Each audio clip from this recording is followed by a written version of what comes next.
आजकल तो आप 6 तक आसपास मान सकते हो कि आपका पैकेज हो सकता है। तब मेरा पैकेज कुछ 3 LPA के आसपास हो गया था।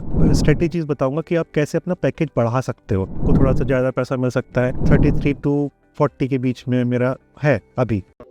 हेलो एवरीवन, तो आज हम बात करेंगे डेटा एनालिस्ट सैलरी इंडिया में कितनी क्या मिलती है 2026 में। और इसके साथ ही मैं आपको ये भी बताऊंगा कि जब मैं फ्रेशर था, जब मैं मिड लेवल पे था या जब मैं सीनियर हूँ अभी, तब मुझे किस लेवल पे कितनी क्या सैलरी मिलती थी, ये भी मैं बताऊंगा। प्लस मैं ये भी बताऊंगा कि फ्रेशर लेवल पे आपको क्या क्या काम हमारे यहाँ करते हैं। देन 3 से 8 साल के बीच में एक्सपीरियंस जिसको है वो लोग क्या काम करते हैं, जिन 8 से 10 वाले क्या काम करते हैं, और मेरे जैसे सीनियर लोग क्या क्या काम करते हैं ऑर्गेनाइजेशन में। मैं ये सब आपको कैसे बता पा रहा हूँ, क्योंकि मुझे 12+ सालों का एक्सपीरियंस है इस इंडस्ट्री में। Data as a data analyst, मैंने डेटा एंट्री का भी काम किया है, डेटा एनालिस्ट तक। तो मुझे सब पता है कि कौन सी लेवल पे, कौन से स्किल पे कितना क्या पैसा मिलता है। और आज की डेट में जो मेरे साथ में जूनियर एनालिस्ट काम कर रहे हैं, जो मेरी टीम में काम कर रहे हैं, उनको किस हिसाब से मिलता है और वो क्या क्या काम करते हैं, मैं सब बताऊंगा। तो हम स्टार्ट करते हैं। पहले तो स्टार्ट में ऐसे करूंगा कि अगर आप जाके गूगल पे सर्च करोगे कि data analyst salary in India in 2026, तो आपको ये 3 नंबर मिलेंगे कि फ्रेशर को 3 से 6 लाख के बीच में मिलते हैं। मिड लेवल फॉर एग्जांपल 3 से 8 साल के बीच में अगर एक्सपीरियंस है तो आपको 6 से 12 मिलेगा। और अगर आपको 8 से 10 या 11 साल का एक्सपीरियंस है तो आपको 12 से 25, और अगर आपको एक्सपीरियंस 11 से 15 के आसपास तो आपको 25 से 40 के बीच में एक पैकेज मिलता है। तो ये गूगल में आपको जाके दिखेगा। तो अगर हम बात करें कि ये नंबर सच है क्या, तो मेरे हिसाब से ये नंबर सही है। अब लेकिन ये डिपेंड करता है कि आपकी स्किल्स पे या आप किस लेवल पर हो। फॉर एग्जाम्पल फ्रेशर जो केवल एक्सेल जानता है उसको अलग पैकेज मिलेगा। फ्रेशर जो पावर BI जानता है उसको अलग पैकेज मिलेगा। जो फ्रेशर जो SQL प्लस पावर BI जानता है उसको अलग पैसा मिलेगा। तो अलग अलग लेवल पे डिपेंड करता है। अपन बात करते हैं फ्रेशर की। पहले तो मैं आपको बताता हूँ कि फ्रेशर क्या क्या काम करता है मेरी ऑर्गेनाइजेशन में। फ्रेशर टू 3 साल एक्सपीरियंस वाले क्या क्या काम करते हैं। तो फॉर एग्जाम्पल कि जैसे मल्टीपल ERPs होते हैं, जैसे SAP हो गया, ऐसे कई सारे ERP होते हैं, तो उनसे डेटा निकालना एक्सेल में। देन मल्टीपल सोर्स सिस्टम से हम डेटा निकालते हैं, उन लोग डेटा निकालते हैं एक्सेल का, एंड देन उन लोग एक्सेल को मर्ज करते हैं। देन उसको डेटा को क्लीन करते हैं। देन एक डैशबोर्ड रहता है और KPIs वगैरह ऑलरेडी डिसाइडेड रहते हैं। तो ये मेक श्योर करते हैं ये लोग कि ये डेटा जो इन लोग ने क्लीन किया है वो सही डेटा दिखा रहा है कि नहीं दिखा रहा है, वैलिडेट करते हैं सही तरीके से। एंड देन कुछ फॉर एग्जांपल कुछ लोग ऐसा भी करते हैं कि जैसे हमारे ऑलरेडी प्रोजेक्ट्स बने हुए हैं, कुछ प्रोजेक्ट्स हैं जो ऑलरेडी लाइव है, तो उनको उनका डेटा जो रिफ्रेश होता है डेली बेसिस पे, उसके लिए जॉब्स रन होती हैं डेली बेसिस पे। तो वो लोग वो मॉनिटर करते हैं कि फॉर एग्जांपल सुबह आएंगे, मॉनिटरिंग टास्क परफॉर्म करेंगे। मॉनिटरिंग टास्क में क्या कि भाई फॉर एग्जांपल एक प्रोजेक्ट है, उसमें कितनी जॉब्स हैं, किस किस डेटा की जॉब्स हैं, वो SQL क्वेरीज लगाएंगे, उसमें देखेंगे कि कौन कौन सी जॉब अभी रन हो रही हैं, रन हो चुकी हैं, और कितनी फिनिश हो गई हैं, कितनी स्किप हो गई हैं, कितनी कैंसिल हो गई हैं, कितनी फेल हो गई हैं, अगर फेल हो गई तो वो क्यों फेल हो गई हैं। ये सब पूरा डेटा निकाल के वो क्लाइंट को देते हैं कि ये वाले प्रोजेक्ट में ये पूरा स्टेटस है आज जॉब का। तो ये काम भी करते हैं। देन दूसरा एक्सेस रिलेटेड भी काम करते हैं। फॉर एग्जांपल किसी प्रोजेक्ट में वो काम कर रहे हैं, उनका कोई यूज़र है जिसको एक्सेस नहीं हो पा रहा है किसी एक्सेल डैशबोर्ड का, तो उस केसेस में भी उन लोग एक्सेस वगैरह का भी काम करते हैं। फॉर एग्जांपल कोई एक टूल है, उसका यूज़र है तो उसको एक्सेस देना, ऐसे भी काम करते हैं। एंड देन कुछ फ्रेशर्स होते हैं, फ्रेशर्स 2-3 साल के एक्सपीरियंस बीच में, कि कुछ लोग ऐसे भी होते हैं कि जो पावर BI पे काम करते हैं। ये सब मैं बता रहा हूँ कि जो मेरी कंपनी में मल्टीपल लोग हैं वो काम कैसे करते हैं, मतलब फ्रेशर से 3 साल वाले क्या क्या काम करते हैं। जरूरी नहीं है कि एक बंदा पूरा ये सब, बंदा या बंदी पूरा ये सब काम करे, जरूरी नहीं है। अलग अलग डिपेंड करता है वो क्या क्या काम कर रहा है, क्या क्या रिस्पॉन्सिबिलिटी दी गई उन्हें। कुछ लोग क्या करते हैं कि पावर BI रिपोर्ट्स बनाते हैं एक्सेल को यूज करके। ये फ्रेशर से 3 साल के एक्सपीरियंस वालों के लिए बता रहा हूँ। ज्यादा हाई फाई रिपोर्ट्स भी नहीं बनती है, बस डैशबोर्ड बनाना एंड देन उसको देना सीनियर मिड लेवल के बंदों को, एंड देन वो चेक करेंगे एंड देन वो ही पब्लिश करेंगे। ये फ्रेशर 3 साल वाले ज्यादा पब्लिश नहीं करते। कुछ ऑर्गेनाइजेशन में पब्लिश भी करते हैं, बट मोस्टली वो पब्लिश भी करेंगे तो डेवलपमेंट में करेंगे, एंड देन उसको development to QA and QA to production वो मिड लेवल वाला बंदा ही मूव करेगा जब वो वैलिडेट कर लेगा। तो ये सब काम करते हैं। आप सैलरी 3 से 6 लाख मिलती है, वो डिपेंड करता है कि फॉर एग्जांपल अगर आपको एक्सेल और ये रिपोर्टिंग वगैरह का काम करो तो आप 3 से 4 के बीच में मान लो। अगर आपको सीक्वल बेसिक क्वेरी आती है, एक्सेल वगैरह ये सब काम कर रहे हो तो वही 4 से 5, और अगर आप पावर बीआई आता है और थोड़ा मोड़ा सीक्वल आता है और थोड़ा मोड़ा सीक्वल, तो आप 6 तक आसपास मान सकते हो कि आपका पैकेज हो सकता है। देन अब आते हैं, हम बात करते हैं 3 से 8 साल के एक्सपीरियंस वालों के लिए। तो अब पहले मैं बताता हूँ, अच्छा इसके पहले मैं बताता हूँ कि मुझे कितना मिलता था। जब मैं फ्रेशर टू 3 साल में था, जब मैं 3 साल तक मैं पहुंच गया था, तब मेरा पैकेज कुछ 3 LPA के आसपास हो गया था, ठीक है। एंड देन मैं आपको ये भी बताऊंगा एट द एंड कि आप स्ट्रेटेजीज बताऊंगा कि आप कैसे अपना पैकेज बढ़ा सकते हो, ठीक है। क्योंकि अगर आप एक ही कंपनी में बने रहोगे और ये सब काम करते रहोगे और आप मूव भी होते रहोगे, लेकिन आपका पैकेज इतना नहीं बढ़ेगा, भले ही आपका ईयर्स ऑफ एक्सपीरियंस बढ़ रहा है, तो आपको जॉब स्विच करना भी पड़ेगा। तो मैं आगे बताऊंगा कि आपको कैसे क्या करना है। देन अब हम बात करते हैं मिड लेवल 3 से 8 साल के एक्सपीरियंस वालों की। ये लोग क्या करते हैं कि फॉर एग्जाम्पल मेरी ऑर्गेनाइजेशन में बताऊंगा कि ये इस एक्सपीरियंस वाले लोग क्या क्या करते हैं। पहला तो है कि पावर बीआई डेवलपर्स। अब ये पावर बीआई डेवलपर्स चेंज हो गए। अब ये पावर डेवलपर्स कैसे हो गए कि आपका जो डेटा सोर्सेज है वो अलग हो जाएंगे, जैसे कि सीक्वल हो जाएगा, डेटाब्रिक्स हो जाएगा, वेयर हाउस हो जाएगा, इनके जो डेटा सोर्सेज होंगे। देन इनको पावर क्वेरी में काम करना पड़ेगा। देन इनको वर्क स्पेस में भी काम करना होगा। इनको पता होना चाहिए एप्स क्या होता है वर्क स्पेस में, डिप्लॉयमेंट पाइपलाइन कैसे काम करती है पावर वेब वर्क स्पेस में, ये खुद पब्लिश करेंगे। और देन इनके पास में कंट्रीब्यूटर वगैरह का रोल होता है। तो ये सब काम रहता है इनका। एक तो ये काम हो गया। दूसरा काम होता है कि फॉर एग्जाम्पल हमारे यहाँ के, जैसे मैंने बताया कि ऑलरेडी कुछ एप्लीकेशन है जो लाइव है, तो ये लोग इतने ये साल के एक्सपीरियंस वाले कुछ लोग सपोर्ट भी करते हैं हमारे यहाँ उन एप्लीकेशंस को। अब सपोर्ट में अगर कहें तो कैसा कि हम लोग एक टूल यूज करते हैं टिकट के लिए।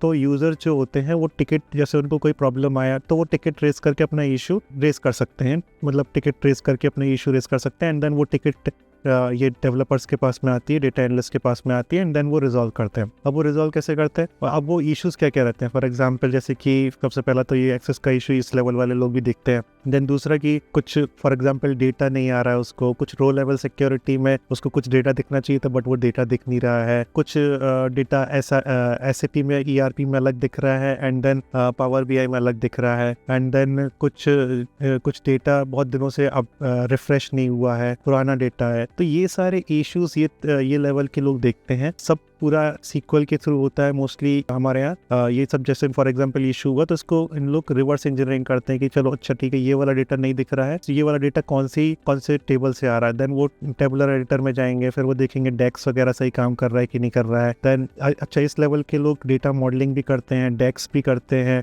सीक्वल व्यूज लिखते हैं।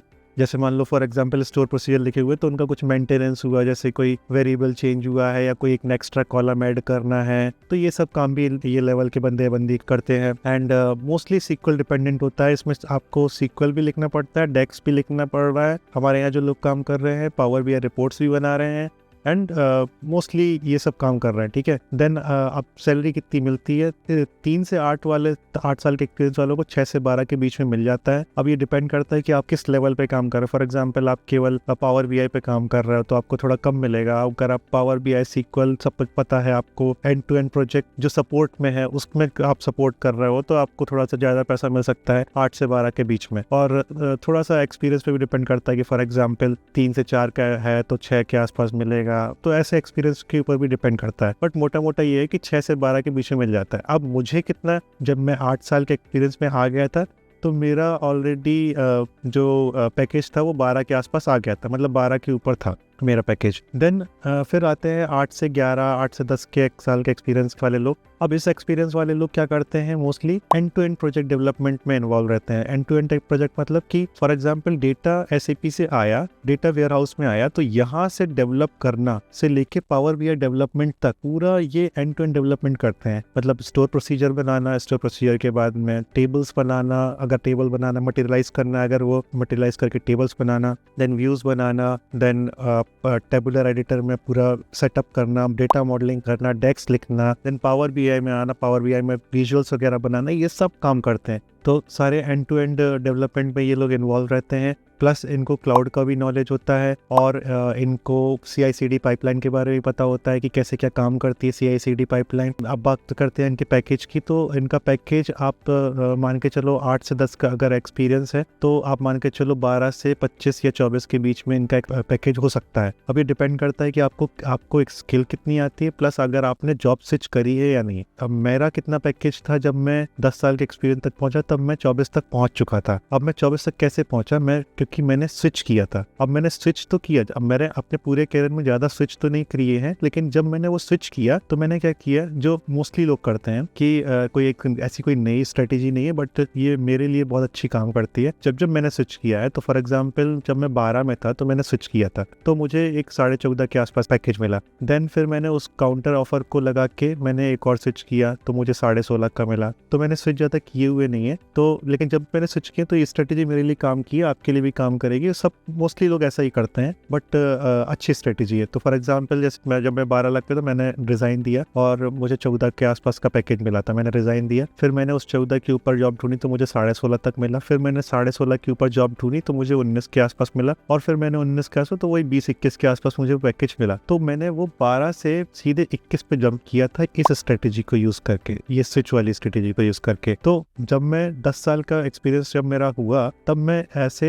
21 से 24 के बीच में थोड़ा प्रमोशन वगैरह लेके और ये सब स्विच करके मैं 10 साल तक, मैं 24 तक पहुंच गया था। अब ये लेवल पे डिपेंड करता है कि मतलब एक तो बंदा अगर वो सेम कंपनी में है और सेम प्रोजेक्ट में काम कर रहा है सालों से, तो उसका प्रोजेक्ट नहीं बढ़ेगा, बट अगर आप स्विच करोगे तो आपका प्रोजेक्ट बढ़ेगा। और मतलब अगर मैं रिसेंटली देखूं, मैं 2020 से मैंने 2 स्विच किए हुए, हर 2-3 साल में मैंने एक स्विच मारा हुआ है, तो उसका मुझे काफी इम्पैक्ट पड़ा मेरे पैकेज पे और मेरे करियर पे भी ऐसा एज वेल, कि मुझे काम भी एक्स्ट्रा मिला और अच्छा काम मिला मुझे, और अच्छे नए नए टूल्स पे काम करने के लिए मिला। अब बात करते हैं सबसे सीनियर लेवल की, 11-12 साल के एक्सपीरियंस से लेके 14 साल के 15 साल के एक्सपीरियंस तक के। ये 11-12 साल के से लेके 14 साल 15 साल के एक्सपीरियंस वालों को कितना मिलता है। तो पहले मैं बता देता हूँ कि काम क्या करना पड़ता है। जैसे कि मैं अपने ऊपर बताता हूँ, क्योंकि मैं इस लेवल पे आता हूँ। तो जैसे कि अब मुझे मेरी रिस्पॉन्सिबिलिटी, रोल्स एंड रिस्पॉन्सिबिलिटी बढ़ गई है। पहली बात तो SQL, पावर BI, एक्सेल, ये सब इनफ नहीं है। अब मुझे थोड़ा सा और आना चाहिए, जैसे Databricks पता होना चाहिए, PySpark आना चाहिए, मुझे डेटा इंजीनियरिंग के कुछ कॉन्सेप्ट पता होना चाहिए, पाइपलाइन कैसे काम करती है, क्लाउड में कैसा क्या होता है, मुझे API को कैसे कनेक्ट करना, मतलब टूल्स को API के थ्रू कैसे कनेक्ट करना है, देन API कैसे क्रिएट करना है, देन ऐप रजिस्ट्रेशन करना है। ऑटोमेशंस में अभी बना रहा हूँ Databricks को यूज़ करके। हमने पावर ऑटोमेट का एक API यूज़ किया हुआ है, वेबहुक यूज़ किया हुआ है, तो उसको यूज़ करके हम टीम्स पे मैसेजेस भेज रहे हैं। ये सब भी मैं काम कर रहा हूँ। प्लस मैं अपने जितने भी जूनियर एनालिस्ट हैं उनको भी ट्रेन कर रहा हूँ। उनको कुछ डे टू डे बेसिस पे इश्यूज आते हैं तो वो भी मैं रिजॉल्व करवाता हूँ उनके साथ में बैठ के। हाँ, तो उनको गाइड करना और बिजनेस स्ट्रेटेजी और डिसीजन मेकिंग में हेल्प करना, तो ये सब काम अब मैं करता हूँ डेली बेसिस पे। अब बात करते हैं पैकेज की, तो इस लेवल पे पैकेज आप मोस्टली अराउंड मान सकते हो कि 24-25 से लेके 40 के बीच में होता है और मिल जाता है, और लेवल्स पे डिपेंड करता है कि वही एक स्ट्रेटेजी। अगर आपने स्विच किए हैं तो आपका पैकेज बढ़ता चला जाएगा। ठीक है, अब मैं बात करता हूँ अपने पैकेज की, तो मैं एग्जैक्ट पैकेज तो नहीं बता सकता बिकॉज वो पॉलिसीज के अगेंस्ट में हो जाएगा, बट मैं एक रेंज दे सकता हूँ कि फॉर एग्जाम्पल 33 to 40 के बीच में मेरा है अभी। अब लेकिन वो मेरे कैसे हुआ, इतने एक्सपीरियंस में मेरा पैकेज सबसे ज़्यादा बढ़ा तो कैसे बढ़ा, जब मैंने जॉब स्विच किया। तो मेरी मानना, अगर आपको 1-2 साल आप वो काम करो जो आपको कर रहे हो, अगर आपको मजा आ रहा है तो अच्छा लग रहा है, 1-2 साल में वो काम सीख जाते हो, आइदर ट्राई करो कि स्विच करो दूसरी कंपनी में, आइदर ट्राई करो कि दूसरा प्रोजेक्ट मिले तो नया काम सीखो तो वो हेल्प करे स्विच करने में, आइदर ट्राई करो कि IGPs के थ्रू कोई और नए प्रोजेक्ट्स में चले जाओ, आइदर ट्राई करो कि डेटा इंजीनियरिंग में शिफ्ट हो जाओ IGP के थ्रू, या कुछ स्किल्स अपग्रेड करके नई स्किल्स सीख के डेटा इंजीनियरिंग में चले जाओ, या डेटा साइंस में चले जाओ, डेटा साइंस की स्किल्स सीख के। हाँ, और मैं ये भी काम कर रहा हूँ, मैं कुछ AI यूज केसेस पे भी काम कर रहा हूँ, तो लेवल पे भी डिपेंड करता है। तो अब वापस आते हैं कि तो ये सब आप करके आप अच्छे लेवल्स पे, सैलरी के लेवल्स पे पहुँच सकते हो। तो ये थी डेटा एनालिस्ट की रियलिटी। मैंने एक एक चीज़ आपको रियलिटी वाइज ही बताई है, जो आज रियलिटी में काम होता है और जो रियलिटी में सैलरी मिलती है। ऐसे आपने कई सारे यूट्यूब वीडियोस देखे होंगे कि ये वाला कोर्स कर लो और डेटा एनालिस्ट 15 से 20 लाख की सैलरी पक्की, बट ऐसा नहीं होता है और काम में भी बहुत डिफरेंस होता है। हाँ, अगर आपने प्रोडक्ट बेस्ड कंपनी ज्वाइन करी, फॉर एग्जांपल जैसे कि ये क्रेड वगैरह हो गई, फ़ोन पे हो गई, ऊबर हो गई, फ्लिपकार्ट हो गई, तो यहाँ पे डेटा सबसे ज़्यादा इंपॉर्टेंट चीज़ है। तो इनको यहाँ पर इन सब कंपनियों में डेटा एनालिस्ट को बहुत एक ट्रेजर की तरह देखते हैं वो, कि मतलब यार ये अच्छा बंदा है, ये काम का बंदा है हमारा, तो उस हिसाब से उनकी सैलरी भी होती है। तो सैलरी उस जो ये बताते हैं यूट्यूब वाले, सर्विस बेस में इतनी सैलरी नहीं मिलती कि भाई यहाँ तुमने कोई कोर्स कर लिया 15-20 लाख का, नहीं। लेकिन अगर आप प्रोडक्ट बेस्ड कंपनी में ज्वाइन कर रहे हो, तो आपको जैसे फॉर एग्जांपल 3 से 8 साल का एक्सपीरियंस भी है, तो भी आप 20 में पहुंच सकते हो उसमें, अगर आप प्रोडक्ट बेस्ड पे हो। तो ऐसे भी ट्राई कर सकते हो, आप प्रोडक्ट बेस्ड को कोई फोकस करो और ऐसे ट्राई करो। तो मैंने तो जो मेरा जो जर्नी रहा, मैंने as a data entry join किया था, इस कैरियर में आया था एज अ डेटा एंट्री, मेरी पहली जॉब थी। फिर डेटा एंट्री से मैं मतलब मेरा कॉलेज Tier 3 था और पहली जॉब मेरी कॉन्ट्रैक्ट वाली थी। देन फिर मैं उसमें डेटा एंट्री काम करता था। देन सेकंड जॉब भी जब मैं आया तो डेटा एंट्री का ही काम करता था। फिर मैंने खुद से अपनी स्किल्स इंप्रूव करके खुद से स्विच किए हैं ये सारे। मैंने अपनी स्किल्स इंप्रूव करी, मैंने इंटर IJPs ली हुई हैं उस प्रोजेक्ट्स में कि जहाँ पे ज़्यादा अच्छा काम मिले मुझे। और मैं जहाँ पे भी मैं काम करता था मैं अपना बेस्ट लेवल का काम करता था, तो जिससे मुझे हर साल अच्छा हाइक भी मिला है। जैसे फॉर एग्जाम्पल जो कंपनीज में हाइक होते थे, क्योंकि मैं बीच में हीटर में काम करता था, वो एक प्रोडक्ट बेस्ड कंपनी थी, तो वहाँ पे हाइक अच्छे होते थे। तो वहाँ पे मैंने हाइक भी अच्छे लिए क्योंकि मैं बेस्ट परफॉर्मर, मतलब मैंने 6 साल काम किया और मैं 6 के 6 साल बेस्ट परफॉर्मर की रेंज में ही आता था मैं, और हर साल मुझे अच्छा खासा पैकेज में इंक्रीज होता था। तो ये सब भी चीज़ें पैकेज में आपको इंक्रीज करने में आपको हेल्प करती हैं कि केवल आपने स्किल सीख ली तो ऐसा नहीं। आपको आप क्या काम कर रहे हो, किस तरह से आप डेवलप कर रहे हो, अपनी स्किल्स कितनी डेवलप कर रहे हो, आप कितना सीख रहे हो, आप कितने बेस्ट लर्नर हो, ये सब बहुत डिपेंड करता है। और अगर आपको अच्छा लगा ये वीडियो तो प्लीज़ जाके सब्सक्राइब करिएगा, इससे बहुत मोटिवेशन मिलेगा और ऐसे ही आपके लिए वीडियोस लाते रहूँगा। इस वीडियो को लाइक करिएगा, कमेंट करिएगा, आप बताइएगा कि आप एज अ डेटा एनालिस्ट कितना कमाते हैं, आप क्या क्या काम करते हैं, और अगर कुछ क्वेश्चन हो तो भी पूछ सकते हो कमेंट्स में, मैं रिप्लाई करने की कोशिश करूँगा। और इस वीडियो को एंड करते हैं, बाय।